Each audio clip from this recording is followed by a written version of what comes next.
পাহাড়ি বা উপজাতিকে আমরা আমাদের ভাই ভেবেছিলাম, কারণ আমরা সবাই বাঙালি। একটু খেয়াল করুন, একটা ভিডিও শুরুটাই শুরু হয় মিথ্যাচার এবং মিথ্যা তথ্য দিয়ে। সেটা একটু পরেই বুঝতে পারবেন। দেশের ম্যাক্সিমাম ইনফ্লুয়েন্সারদেরকে যে পাবলিকরা ইনফ্লুয়েঞ্জা বলে গালি দেয়, সেটা শতভাগ যৌক্তিক। এটা তাদের ন্যূনতম বেসিক নলেজ দেখলেই বোঝা যায়। আমি লাস্ট ভিডিওটা বানানোর পর বলেছিলাম এমন ভিডিও আর বানাবো না, কিন্তু এইটা বানাচ্ছি কারণ দেশের সো কল্ড কিছু মাথামোটা কন্টেন্ট ক্রিয়েটরদের কিছু বিষয় ক্লিয়ার হওয়া দরকার। এবং আরেকটি বিষয় জানিয়ে রাখি যে আমার আগের ভিডিওটি রিপোর্ট দিয়ে সরানো হয়েছে, কারণ সে জানে আমার এই ভিডিওটি তার অডিয়েন্সের কাছে গেলে সে যে প্রাক্তনের কথা শুনেয়া কুত্তারে 10 টাকার বিস্কিট খাওয়ায়া ভিডিও থেকে ইনকাম করে সেটা সবাই জেনে যাবে। এবং আমি স্পষ্টভাবে জানিয়ে রাখছি, একটা ভিডিও রিমুভ হওয়ার কারণে আমি মোটেও বিচলিত নই। পিকচার আভি বাকি হে মেরা দোস্ত। যাক, এবার এই ভিডিওর মেইন কন্টেন্টে আসা যাক। পাহাড়ি বা উপজাতিকে আমরা আমাদের ভাই ভেবেছিলাম, কারণ আমরা সবাই বাঙালি। তবে হ্যাঁ, গতকালকের এই ভিডিওটি আমার সকল চিন্তা ভাবনাগুলোকে হার মানিয়ে দিয়েছে। মিস্টার সাইম, আপনি পাহাড়ের আদিবাসী জনগোষ্ঠীদেরকে নিয়ে যে ভিডিওটি বানিয়েছেন, সেখানে তাদেরকে শুধুমাত্র বাঙালি বলেননি, আপনি তাদের উপর জোর করে আপনার বাঙালিয়ানা, আপনার বাঙালি জাতীয়তাবাদ চাপিয়ে দিয়েছেন, যেমনটা 1972 সালে শেখ মুজিব সাহেব চেয়েছিলেন, যেটা নিছক একজন স্বৈরাচারের মনোভাবের বহিঃপ্রকাশ করে। এবং আপনার বানানো ভিডিওতে আপনি যেসব টার্ম ইউজ করেছেন, আপনার ভিডিও ব্যবহার করেই আমি সেগুলোর ব্যাখ্যা দিচ্ছি। আশা করি আপনি বাকিদের মতো ফিদু নন এবং ভিডিওটি রিপোর্ট করবেন না, কেননা সত্য জিনিসটা সবার জানা দরকার। এবং আপনি যেভাবে ব্লেজার ছেড়ে চেয়ার থেকে উঠে যাচ্ছিলেন, এরপরও বেশি বাড়াবাড়ি করলে আর কি করবো রে ভাই, পরবর্তীতে ভিডিও বানাইতেই চাই। আমি বলবো আপনি আরেকটু বসুন, কারণ আমারও কিছু বলার আছে। পাহাড়ি বা উপজাতিকে আমরা আমাদের ভাই ভেবেছিলাম, কারণ আমরা সবাই বাঙালি। তবে হ্যাঁ, গতকালকের এই ভিডিওটি আমার সকল চিন্তা ভাবনাগুলোকে হার মানিয়ে দিয়েছে। না মিস্টার সাইম, বাংলাদেশের ভেতর বসবাস করলে সবাই বাঙালি হয় না। ন্যাশনালিটি এবং এথনিসিটি এই দুইটা জিনিস কিন্তু আলাদা, এবং এই সিম্পল বিষয়টাই আপনি জানেন না। অবশ্য মাত্র 5 মিনিট রিসার্চ করে ভিডিও বানানোর লোক আপনি। আপনাদেরকে নিয়ে মাত্র 5 মিনিট রিসার্চ করছি। আপনার থেকে এর বেশি আশা করাটাও বোকামি। এই দুইটা শব্দের আক্ষরিক অর্থ যদি আপনার জানা না থাকে, তাহলে আমি বলে দিচ্ছি। ন্যাশনালিটি মানে হলো জাতীয়তা, এবং এথনিসিটি মানে হলো জাতিগত বা নৃতাত্ত্বিক পরিচয়। আই এম শিওর যে আপনার এই শব্দগুলোর সাথে পরিচয় নেই এবং থাকারও কথা না। ওয়েল, জাতীয়তা বা ন্যাশনালিটি হলো একটি ব্যক্তির সেই পরিচয় যা তাদের একটি দেশের নাগরিক বা সদস্য হিসেবে চিহ্নিত করে। অর্থাৎ বাংলাদেশের একজন নাগরিকের ন্যাশনাল পরিচয় হচ্ছে সে বাংলাদেশি, এবং অন্যদিকে এথনিসিটি হলো আপনার জাতিগত বা নৃতাত্ত্বিক পরিচয়, যা আপনার অরিজিনকে বোঝায়। যেমন আপনার জাতিগত পরিচয় হচ্ছে বাঙালি। বাঙালি জাতিকে আবার সংকর জাতীয় বলা হয়, কেননা তারা দ্রাবিড়, আর্য এবং অনার্য কিছু জাতির সমন্বয়ে গঠিত। ঠিক তেমনি আমাদের ন্যাশনালিটি বা জাতীয়তা হলো বাংলাদেশি, এবং জাতিগত বা নৃতাত্ত্বিক পরিচয় হলো মারমা, চাকমা, গারো এবং অন্যান্য জাতিসত্তা, কারণ আমরা এসেছি তিব্বত, মঙ্গোলীয় থেকে। ফর ইউর কাইন্ড ইনফরমেশন, এখানে আপনার আর আমার ন্যাশনালিটি মিল থাকলেও আমরা এথনিসিটির দিক থেকে আলাদা। একজন বাঙালি যেমন কখনো মারমা হতে পারে না, ঠিক তেমনি একজন চাকমা কখনো বাঙালি হতে পারে না। আপনাদেরকে নিয়ে যদি আসলে আমাদের গবেষণা করতে হয়, তাহলে সর্বপ্রথম বেরিয়ে আসবে আপনারা উপজাতি, আপনারা আদিবাসী নন। আপনি যে উপজাতি শব্দটি ব্যবহার করেছেন, এটার সঠিক ব্যবহারও আপনি জানেন না। একটি বৃহত্তর জাতি থেকে যখন একটি ক্ষুদ্র অংশ ভাগ হয়ে আরেকটি জাতি গঠিত হয়, সেক্ষেত্রে আমরা সেই জাতিকে উপজাতি বলতে পারি।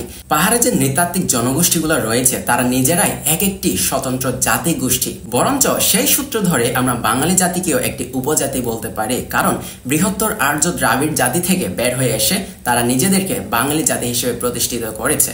কিন্তু আমরা কখনো বাঙালি জাতিকে উপজাতি বলে সম্বোধন করি না, কারণ কারোর উপর কোনো কিছু জোর করে চাপিয়ে দেওয়ার স্বভাব আমাদের নেই।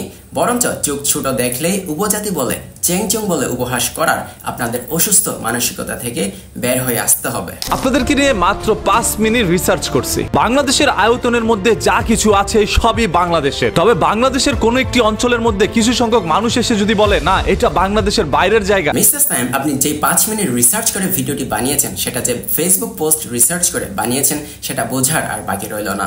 কেননা আদিবাসীরা কেউ কখনো দাবি করেনি যে পার্বত্য অঞ্চল বাংলাদেশ থেকে একটি আলাদা অঞ্চল, এবং জম্মু নাগাল্যান্ডের যে কনসেপ্টটি সবার মাথা খেয়ে দিচ্ছে, এই প্রসঙ্গে আমার নতুন ভিডিও আসবে।